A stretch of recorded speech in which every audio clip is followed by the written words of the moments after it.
अस्सलाम वालेकुम दोस्तों, आज हम अर्तुगरुल गाजी के उन शानदार वॉरियर्स के बारे में बात करने वाले हैं जिन्होंने तारीख को बदल के रख दिया और आप सबके और मेरे समेत सबके दिल जीत लिए। दोस्तों, ये हम जानने वाले हैं कि वो अपनी असल ज़िंदगी में आजकल क्या कर रहे हैं या फिर उन्होंने 2020 के बाद कौन कौन से प्रोजेक्ट्स किए और किन चीज़ों में वो मसरूफ़ रहे। तो सबसे पहले बात करते हैं तुर्गत एल्प के बारे में। तुर्गत एल्प जो अपने कुल्हाड़ा की वजह से मशहूर था, असल ज़िंदगी में एक्टर चंगेज़ कोस्कर ने अदा किया था। ये एक्टर एक प्रोफेशनल मॉडल और एक्स बास्केटबॉल प्लेयर भी रह चुका है। आजकल वो बहुत बड़े बड़े प्रोजेक्ट्स कर रहा है और इसने 2020 के बाद बहुत बड़े प्रोजेक्ट्स किए थे, जिसमें मलाज ग्रेट 1071 और यावर सुल्तान सलीम शामिल हैं। और सबसे ज़बरदस्त बात, तुर्गत एल्प का करैक्टर उस्मान में भी दिखाया गया है 6ठे सीज़न में, और उम्मीद की जा रही है कि ओरहान सीरीज़ या फिर उस्मान के 7वें सीज़न में भी इसकी झलक देखने को मिलेगी। तो दूसरे नंबर पर हैं हमारे बमसी। बमसी का किरदार अपनी मासूमियत और ज़बरदस्त लड़ाई की वजह से मशहूर था। इसे नोरेटन सोनमेस ने अदा किया और अपने एक्टिंग के लिए अवार्ड भी जीते थे।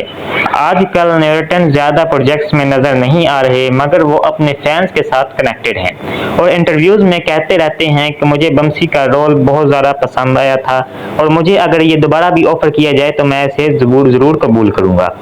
तीसरे नंबर पर आ जाते हैं अब्दुर्रहमान एल्प। अब्दुर्रहमान एल्प जो अर्तुगरुल से लेकर उस्मान तक वफादार रहा, इस किरदार को कैलल अल ने अदा किया था। ये एक्टर पाकिस्तान में भी बहुत मशहूर हुआ क्योंकि वो पाकिस्तान फैंस के साथ रेगुलरली इंटरेक्ट करते हैं।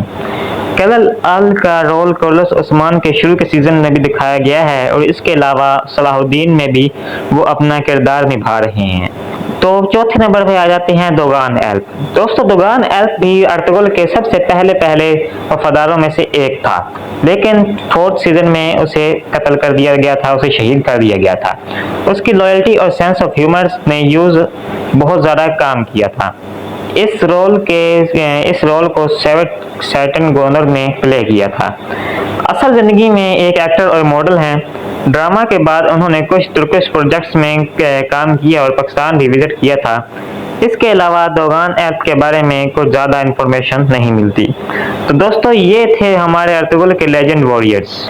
और आपको इन चारों में से कौन सा वॉरियर पसंद है, कौन सा एल्प पसंद है, मुझे ज़रूर बताइएगा। और ये वीडियो आपको कैसी लगी ये भी ज़रूर बताइएगा।